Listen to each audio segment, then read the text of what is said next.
이제 정답 위주로 좀 빠르게 진행을 하는 강의예요. 문제를 갖다가 세심하게 풀어드리는 그런 강좌는 우리가 기출문제풀이라든지 예상문제풀이에서 문제풀이를 좀 도모해 보시고, 지금 이제 모의고사 해설 강의는 정답 위주의 빠른 해설, 그냥 정답 한번 쫙 한번 훑어드린다라는 느낌으로 따라와 주시면 좋을 것 같고, 자세한 해설 사항은 해설지를 좀 참고해 주시면 좋을 것 같습니다.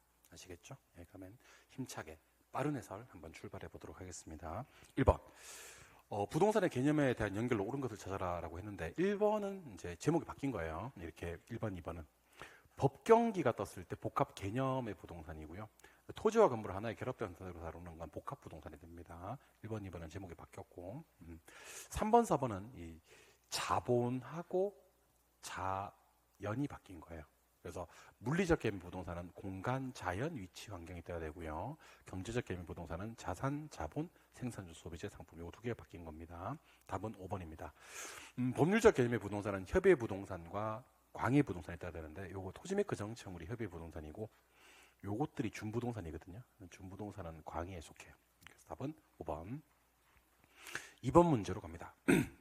토지 관련 용어에 대한 설명이다. 틀린 것을 찾아라 하는 문제고요. 정답은 당연히 3번입니다. 포락지는요, 지적 공부에 등록된 토지가 수면 밑으로 잠겨버린 토지를 말합니다.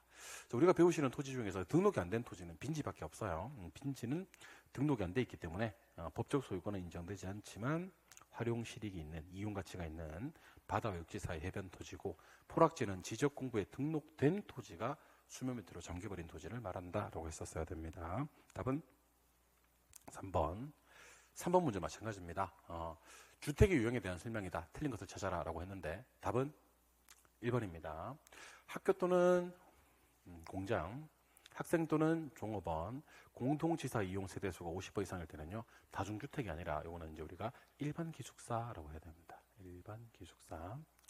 다중주택은 학생, 직장인이 장기간 거주할 수 있는 구조로서 독립된 주거 형태를 갖추고 있지 아니한 거, 바닥 면적 합계 660제곱미터 이하, 층수로는 이제 주택으로 쓰는 층수가 3계층 이하, 이런 말이 나왔었어야지 다중이가 되고요. 지금처럼 학교 또는 공장, 학생 또는 종업원, 공동지서 50호 이상은 다중주택이 아니라 일반 기숙사. 정답은 1번이 되는 그런 문제가 됩니다. 4번 문제입니다. 4번 문제는 토지 특성에 관련된 설명을 옳은 것을 모두 골라라 라고 했는데, 답은 기역, 니은이 옳습니다. 정답은 1번이고요. 용도의 다양성 때문에 경제적 공급 가능하고요. 임장활동과 지역 분석을 하게 되는 이유는 부동성이 맞습니다. 그러면 디귿, 리얼을 왜 틀리느냐? 대체관계 제약되고 일몰일가의 법칙이 배제되는 건 부증성이 아니라 이거는 개별성 이렇게 해야 되고요. 소득이득과 자본이득 다 얻을 수 있고 관리를 잘해야 된다고는 개별성이 아니라 영속성이라고 해야 됩니다. 그래서 디귿, 리얼은 개별성과 영속성이 바뀌었다라는 느낌이 중요한 겁니다. 답은 1번. 5번 문제. 지금부터는 이제 수요공급 이론이고요. 부동산 수요 곡선을 우측으로 이동시키는 요인, 이 말은 수요 증가 요인 찾아야 되거든요.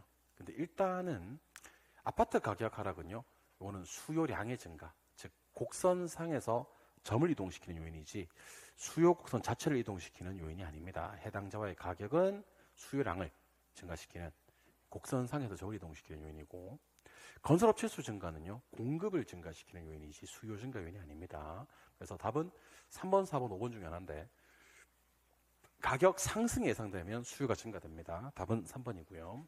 대치재 수요 증가는 수요 감소, 보완재 가격 상승도 수요 감소입니다. 둘 다 수요 감소입니다. 답은 3번이 되는 문제. 특히 대체재 보완재 뒤에는요, 가격이 떴을 때와 수요가 떴을 때를 잘 구분해서 내용 정리를 하셔야 됩니다. 많이 했었던 내용이라서 답은 3번. 6번 문제. 6번 문제는 이제 150-2P랑 30+4P를 한번 같게 만들어주고, 또 수요함수 150-2P랑 30+P를 한번 같게 만들어주면 됩니다. 근데 공급 곡선의 기울기를 구해야 되는데, 기울기는 어떻게 구하냐면 P 개수분의 Q 개수가 기울기예요. P 개수분의 Q 개수, 기Q입니다. 그러면 첫 번째 기울기는 4분의 1이에요. P 앞에 4, Q 앞에 1. 두 번째는 1분의 1입니다. 그러면 4분의 1이 1로 갔기 때문에 4분의 3, 그러니까 0.75만큼이 증가된 거죠, 기울기는요. 그래서 0.75 증가해서 기울기는 몇 번이 답이 되냐면 0.75 증가, 0.75 증가, 0.75 증가가 답이 됩니다. QD와 QS를 같게 만들었을 때 PQ는요, 첫 번째 PQ를 같게 만들었을 때는 가격이 20, 양이 110이었다가 두 번째 PQ를 갖게 만들었을 때는 가격이 40, 양은 70이 되기 때문에 가격은 20 단계 사직 같기 때문에 20 상승, 20 상승. 양은 40개가 감소된 겁니다. 그래서 정답은 가격은 20 상승, 양은 40 감소, 기울기는 0.75 증가라고 해서 답은 4번이 정답이 되는 그런 문제입니다.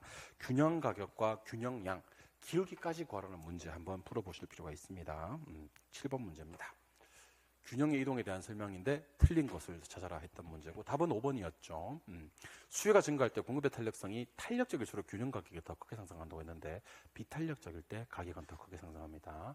탄력적일 때는요 가격은 더 작게 상승하죠. 비탄력적일 때 기울기가 가파르면서 가격은 더 크게 상승. 많이 했던 내용 덜 내용이죠. 답은 5번이 되는 문제.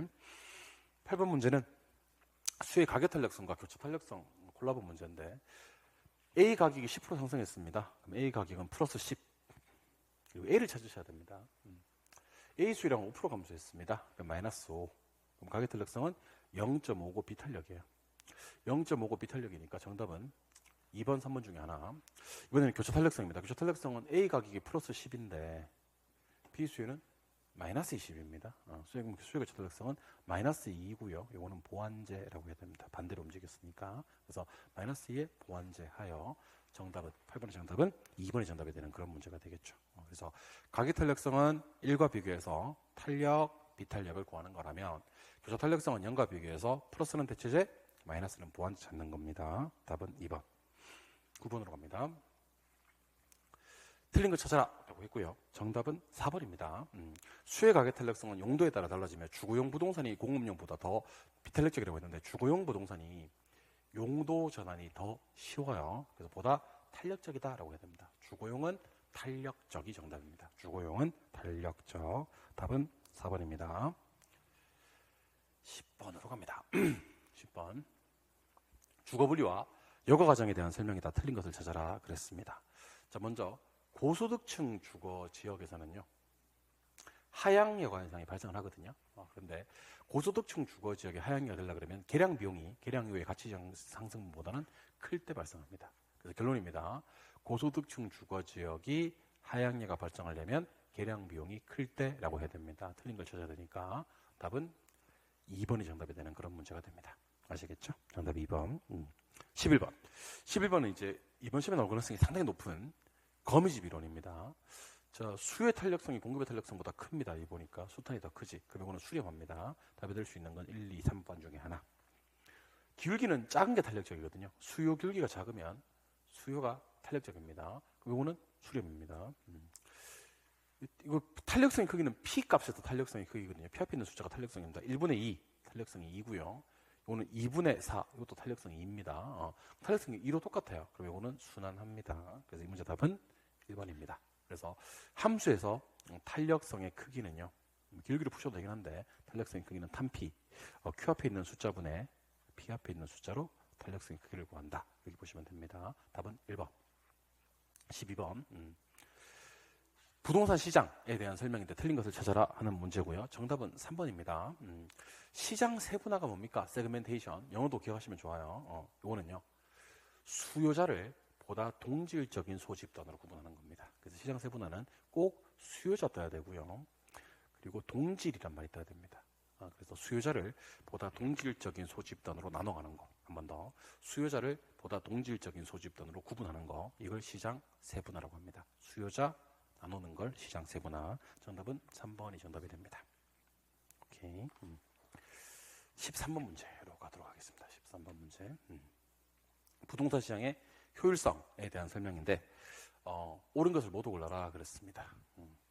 먼저 옳은 것은요.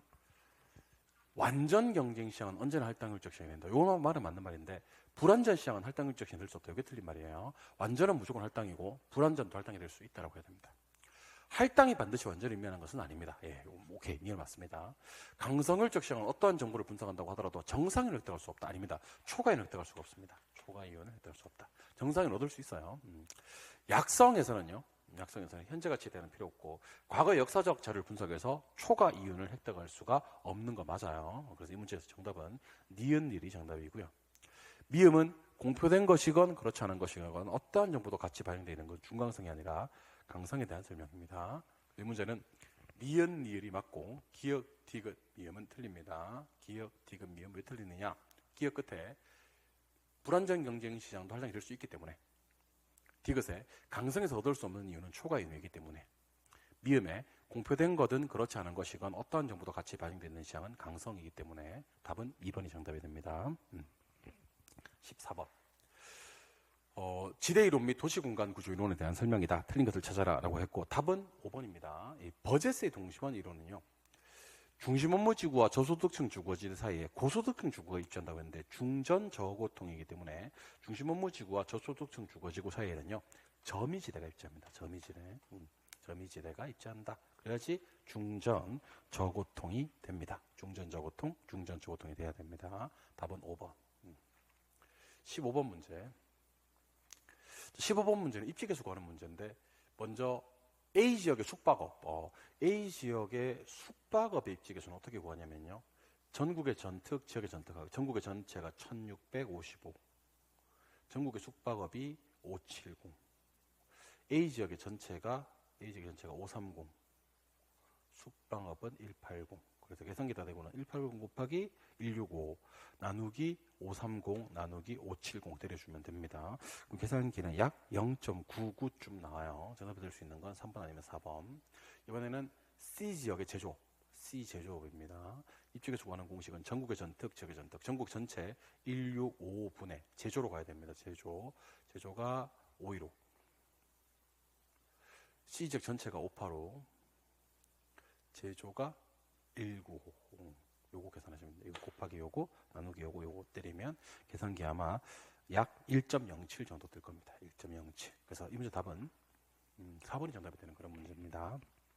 이번 시험에 입지계수 구하는 문제가 나올 가능성이 정말 높으니까 꼭 좀 기억해 주시기 바랍니다. 아시겠죠?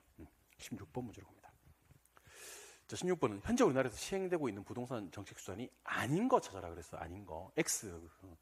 아닌 것은 공개택 초토라고 해서, 공개택 초토, 공환지세, 개발권 양도제, 택지 소유 상한제, 토지 초과 이득세, 종합토지세, 요 5가지가 현재 우리나라에서 시행되고 있지 않은 제도입니다.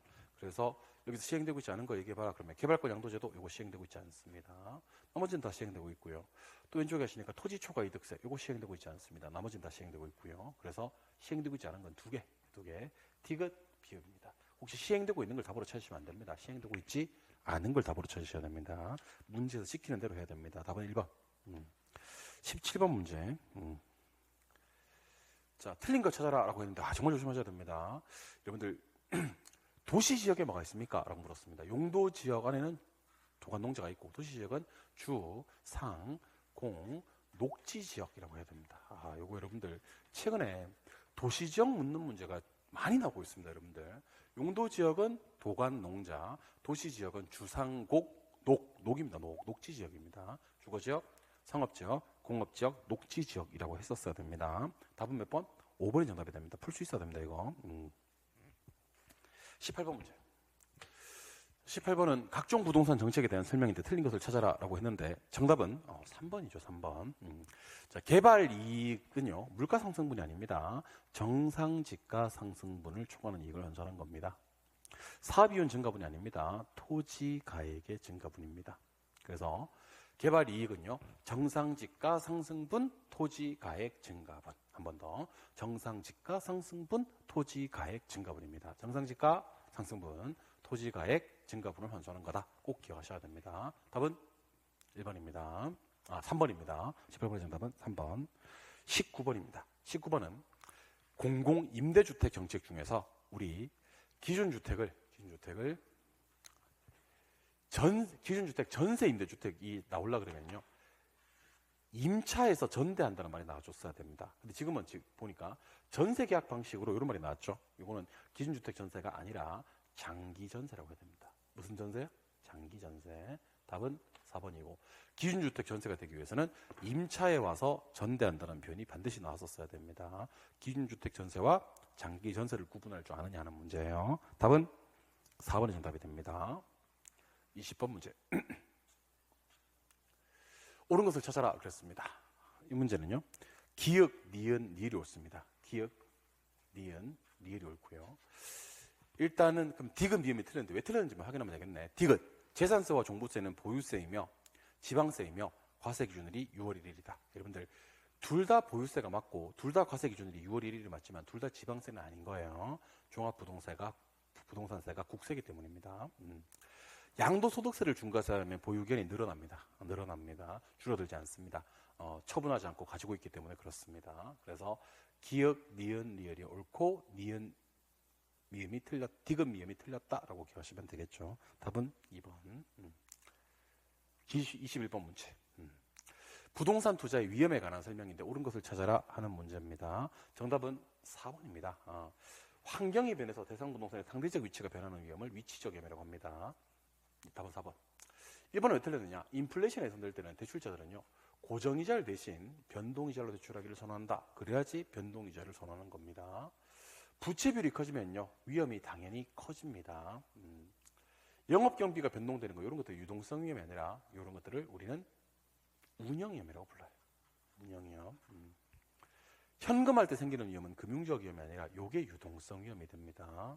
그래서 부동산 투자의 몇 가지 위험, 5가지 위험, 사금법인율을 구분하여 정리하셔야 됩니다. 이 문제 답은 몇 번?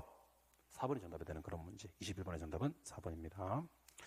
22번 문제는 이렇게 합시다. 계산기에다 대고 AC 때린 다음에 20 곱하기 6% 때리고 50 곱하기 9% 그리고 30 곱하기 15% 그리고 그랜드 토탈 GT 때리면 돼요. 그러면 지가 알아서 몇 프로를 계산해 주냐면 10.2%를 계산해 줍니다. 근데 지금 방금 구한 게 무슨 수익률인데? 기대 수익률인데 요구 수익률이 10%라면 기대가 요거보다 더 크지 않습니까? 그죠? 그래서 10.2% 한 다음에 투자가 채택된다까지가 정답입니다. 기대가 요거보다 작으면 투자가 기각되고요. 크면 투자 채택까지가 정답입니다. 답은 1번. 23번 문제로 가도록 할게요. 23번 문제도 이제 우리 옳은 것을 모두 고르라라고 했는데 답은 니은, 디귿, 니을이 정답입니다. 니은, 디귿, 니을 가운데 세 개가 정답이고, 그러면 기역하고 미음이 틀렸는데 왜 틀렸는지를 확인해 보도록 하겠습니다. 기역, 비체계적 위험은 개별 부동산의 특성 때문에 하게 되는 위험이 맞습니다. 그래서 피할 수 있다라고 해야 됩니다. 그래서 틀린 거고요. 미음, 투입 요소가 변화되었을 때 수익성이 얼마나 영향을 받는지를 분석하는 게 흡수율 분석이 아니라 대표적인 경우 민감도 분석이죠. 흡수율 분석은 지난 1년 동안에 시장에 공급된 부동산이 얼마만큼 소비되는지를 따지는 것을 흡수율 분석이라고 하죠. 가운데 니은, 디귿, 리을은 맞고 기역, 미음이 틀리기 때문에 정답은 몇 번? 3번이 정답이 되는 그런 문제가 됩니다. 24번 문제. 화폐의 시간가치 관련되는 설명이다. 틀린 것을 찾아라 라고 했는데 24번의 정답은 5번입니다. 현재 5억 원인 주택이 매년 5%씩 가격이 상승했을 때 5년 후에 얼마가 됩니까? 5억이 한 번 나왔어요. 매년 5%씩은 한 개도 안 중요합니다. 그때는 연금의 미래가치 계수를 사용하는 것이 아니라 일시불의 그렇지. 일시불의 미래가치 계수를 사용합니다. 24번의 정답은 5번입니다. 5번. 25번 문제. 세후 현금 흐름을 구하라 그랬습니다. 세후 현금 흐름은요. 일단 가능 총소득에서 공시를 뺍니다. 그래서 유효 총소득을 구하고 영업경비를 뺍니다. 순영업소득 구하고 부채 서비스액을 빼서 세전, 영업소득세를 빼서 세후를 구합니다. 가능 총소득이 5천만 원이고요. 공실이 10%니까 500 빠지면 4,500. 영업경비가 500이니까 순영업소득은 4,000. 부채 서비스액이 원리금 상환액이거든요. 1,500 빠지면 세전연금 흐름은 2,500. 영업소득세만 구하면 되는데 영업소득세는 순대를 더합니다. 4천만 원에다가 대체 주동은 없으니까 이감 1,000만 원을 뺍니다. 그러면 가세소득이 3,000, 세율이 30%니까 영업소득세가 900이 나옵니다. 그러면 2,500에서 900을 빼면 1,600만 원이 세후 현금 흐름. 답은 2번이 정답이 되는 그런 문제가 됩니다. 25번의 정답은 2번. 26번. 화폐의 시간 가치를 고려하는 방법 얘기해봐 하는 문제인데 화폐의 시간 가치를 고려하는 방법은 4가지가 있습니다. 순영가법, 내부수익률법, 수익성 지수법, 현가회수기간법, 순례지원가 이렇게 하시면 됩니다. 여기서는 왼쪽에는 지금 시간가치 고려하는 게 없어요. 오른쪽에 수익성 지수법하고 현가회수기간법 딱 2개 있습니다. 정답은 1번이 정답이 되는 그런 문제예요. 정답 1번. 27번. 틀린 것을 찾아라 하는 문제고요. 정답은 3번입니다. 수년가법은 합할 수 있지만 내부승률법은요. A, B를 결합한 내부승률이 A 내부승률과 B 내부승률 합한 값이 안 돼요. 수년가는 합할 수가 있지만 내부승률법은 합할 수 없다라고 해야 됩니다. 답은 3번. 28번 문제는 일단 세 개를 순서대로 물었습니다. 부채 감당률, 요거 부채 서비스액분의 순영업소득 해야 될 것 같고요. 채무 불이익률, 요거 유효 총소득분의 영업경비 플러스 부채 서비스액 해야 될 것 같고요. 세후 승수는 세후분의 지분투자액 해야 될 것 같습니다. 자, 그럼 출발 한번 해볼게요. 자, 총투자액을 총소득 승수로 나누면 유효 총소득이 나옵니다. 여기서 영업경비를 빼면 순영업소득, 부채 서비스액을 빼면 세전이 나오는 겁니다. 그리고 영업소득세를 빼면 세후가 나오는 거예요. 오케이. 그럼 유효 총소득이 지금 2억 5천이 나오겠죠. 20억을 6으로 나누면 영업경비는 40%니까 1억이 됩니다. 그리고 순영소득 1억 5천. 부채 서비스액은 여기 보니까 6천만 원. 그러면 세전은 9천. 영업소득세는 1,000만 원이니까 세후 현금을 하면 8천이 됩니다. 그래서 순서대로 이걸 보면서 문제 푸는 겁니다. 부채 감당률은 부채 서비스액분의 순영업소득이니까 6천분의 1억 5천 하면 돼요. 그래서 얘는 이제 일단 2.5가 돼야 되고. 채무불이익률은 유효 총소득분의, 그러니까 2억 5천분의 영업경비 플러스 부채 서비스액. 영업경비가 1억이고 부채 서비스 6천이니까 1억 6천 나누기 2억 5천 하면 0.64, 64%가 되고. 마지막으로 세후 승수는요. 세후분의 지분투자액인데 세후가 아까 8천, 지분투자액은 4억, 8억 40에서 5가 됩니다. 그래서 이 문제 28번의 정답은 4번의 정답이 되고, 지금 시점에서는 조금 어려울 수 있습니다. 어려울 수 있지만 시험장 갈 때쯤에는 이런 문제도 풀 수 있었던데 1분 안에 한번 연습 충분히 하셔가지고 시간 내에 푸는 연습을 좀 하셔야 될 것 같아요. 29번으로 가도록 하겠습니다. 29번. 부동산 금융 중 부채 금융하고 메자닌 금융이 해당되는 걸 찾아라 그랬는데 신조리 증권을 빼시면 됩니다. 이 조인트 벤처랑 리츠랑 그다음에 보통주, 요게 다 지분 금융들입니다. 그러면 지금 보고 계시는 메자닌 금융은 메자닌 신전후라고 해서 신주 인수권부사채, 전환사채, 후순위 대출, 상환 우선주, 요게 답이거든요. 그래서 신주 인수권부사채, 요거 메자닌 금융, 전환사채, 이것도 메자닌 금융, 후순위 대출, 이것도 메자닌 금융. 그래서 디귿, 리을, 숏, 디귿, 메자닌 금융, 리을, 숏, 요거 정답이고요. 왼쪽은 부채금융입니다. 주택상환사채고 부채금융입니다. 요거 부채금융입니다. ABCP. 요거 부채금융입니다. 요거 부채금융입니다. 마지막에 치읓이 있는 요 놈이 정답이 되겠네. 답은 5번. 29번의 정답은 5번이 정답이 됩니다. 지분금융, 신조리증권, 메자닌금융, 메자닌 신전 후, 나머지는 싹 다 부채금융, 그렇게 공부하시는 거예요. 아시겠죠? 답은 5번. 30번 문제. 옳은 것을 모두 고르라라고 했는데 일단 정답은 기역, 니은, 리을이 옳아요. 한 번 더. 기역, 니은, 리을이 옳습니다. 정답은 2번이고. 그러면 나머지 디귿과 미음이 틀렸는지 왜 틀렸는지를 밝혀내면 최정식은 장래 소득이 늘어날 것으로 예측되는 차입자에게 적합합니다. 그래서 틀렸고, 원리금 균등상환액은 요거 아닙니까? 요거 원리. 그래서 뭐는 증가? 원금은 증가, 이자가 감소라고 했습니다. 원금 이자가 바뀌어서 X가 됩니다. 그래서 이 문제는 기역, 니은, 리을이 정답 2번이 정답이 되고요. 31번 문제가 비율임대차 문제입니다. 자, 비율임대차는 매출액을 박아야 되겠죠. 가운데다가 매출액이 40만 원인데 500제곱미터니까 이게 4, 5, 20에서 이거 얼마? 2억 이렇게 하고요. 손익분기점이 8천이면 초과 매출액은 1억 2천만 원이 초과 매출액입니다. 여기까지는 기본 임대료를 내는데 기본 임대료가 제곱미터당 10만 원입니다. 그러면 10만 원 곱하기 500 때리면 이거 5천만 원. 추가 임대료는 요 초과 임대 요 매출액 초과되는 거 이거 15% 때려야 됩니다. 초과되는 부분에 대해서만. 그래서 1억 2천 곱하기 15%를 때려 주시면 이게 1,800 나올 거예요. 1,800. 둘을 다음에 임대료가 나오거든요. 그래서 정답은 6,800만 원. 3번이 정답이 되는 그런 문제입니다. 비율임대차는요. 매출액을 구하고 얘를 손익분기점과 손익분기점을 초과한 금액으로 나누고 손익분기점까지는 기본 임대료를 내고 손익분기점을 초과한 금액에 대해서는 추가 임대 요율을 적용해서 추가 임대료를 구하여 비율임대차를 구한다. 이렇게 기억하시면 됩니다. 아시겠죠? 정답은 3번. 32번 문제. 32번 문제는 정답이 1번입니다. 틀린 거 찾아라. 1번. 부의 금융 효과를 누릴 수 있어 프로젝트 회사의 재무 대차 대조표에 부채로 표시가 되지 않아 프로젝트 회사에 부채 비율에 영향을 미치지 못한다. 프로젝트 회사가 아니라 전부 다 사업주입니다. 사업주한테 부채 표시가 안 되고요. 사업주의 부채 비율에 영향을 미치지 못합니다. 무조건 다 사업주입니다. 답은 1번. PF는 무조건 사업주 쪽입니다. 답은 1번. 33번. 부동산 투자회사 리츠입니다. 리츠. 틀린 거 찾아라라고 했고 답은 5번입니다. 부동산 투자회사는 현물출자연 설립은 안 됩니다. 설립할 때는 현물출자가 안 되고 최저자본금 그러니까 70억, 50억 요거 갖춘 후에만 현물출자가 가능합니다. 설립 시에는 현물출자가 불가능하다 기억해 주시는 겁니다. 아시겠죠?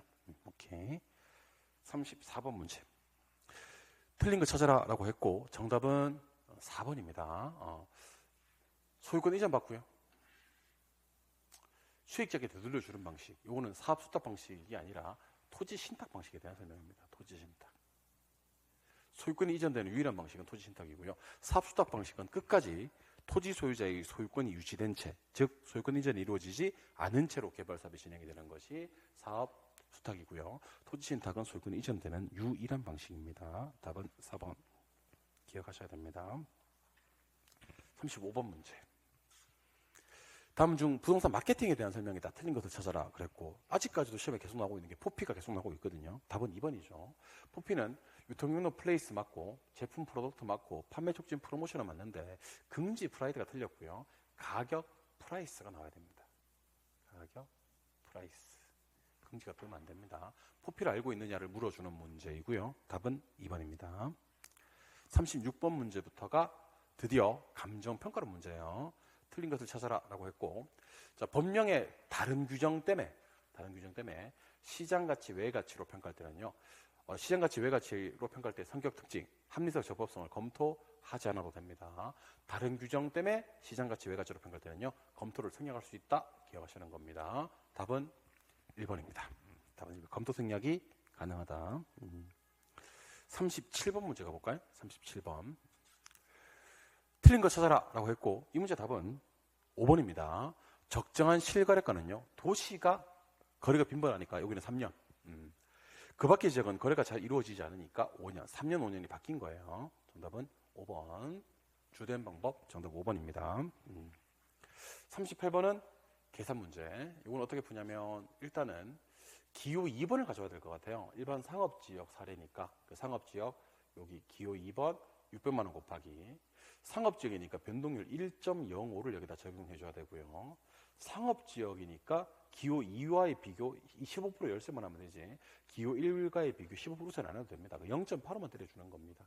마지막으로 40% 증액해서 보정해야 되니까 1.4를 적용해 주는 거예요. 여러분들이 계산기에 입력해야 될 값은 600만 원 곱하기 1.05 곱하기 0.85 곱하기 1.4를 때려주시면 되는 그런 문제예요. 아마 749만 7천 원 해서 답이 3번이 정답이 되는 그런 문제가 됩니다.